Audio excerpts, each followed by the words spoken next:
ಲೋಕಸಭೆ ಸೋಲಿಗೆ ಡಿಕೆ ಸುರೇಶ್ ಭಾವುಕ. ಕೈ ಕಾರ್ಯಕರ್ತರ ಕೃತಜ್ಞತಾ ಸಭೆಯಲ್ಲಿ ಕಣ್ಣೀರು. ನಮ್ಮವರ ಒಳಸಂಚಿಗೆ ಬಲಿಯಾದೆ ಎಂದ ಮಾಜಿ ಸಂಸದ.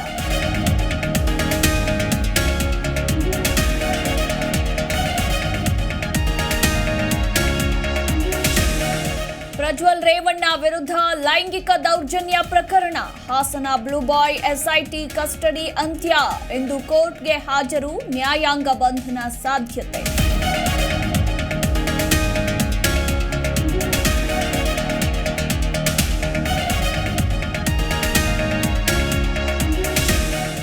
ಕುಂದಾನಗರಿಯಲ್ಲಿ ಮಕ್ಕಳ ಮಾರಾಟ ಜಾಲ ಸಕ್ರಿಯ. ಹಣದ ಆಸೆಗೆ 30 ದಿನದ ಮಗು ಮಾರಾಟಕ್ಕೆ ಯತ್ನ. ರಹಸ್ಯ ಕಾರ್ಯಾಚರಣೆ ಮೂಲಕ ಆರೋಪಿಗಳ ಹೆಡೆಮುರಿ ಕಟ್ಟಿದ ಖಾಕಿ.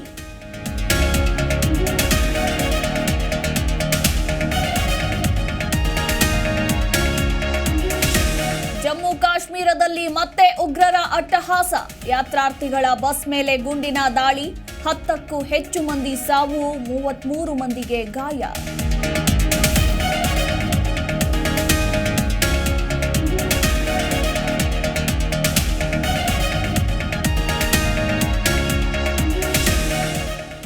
ಪರಪ್ಪನ ಅಗ್ರಹಾರ ಜೈಲಿನಲ್ಲೇ ಗ್ಯಾಂಗ್ ವಾರ್. ಸಿನಿಮಾ ಸ್ಟೈಲ್ನಲ್ಲಿ ರೌಡಿಗಳ ಮಧ್ಯೆ ಹೊಡೆದಾಟ.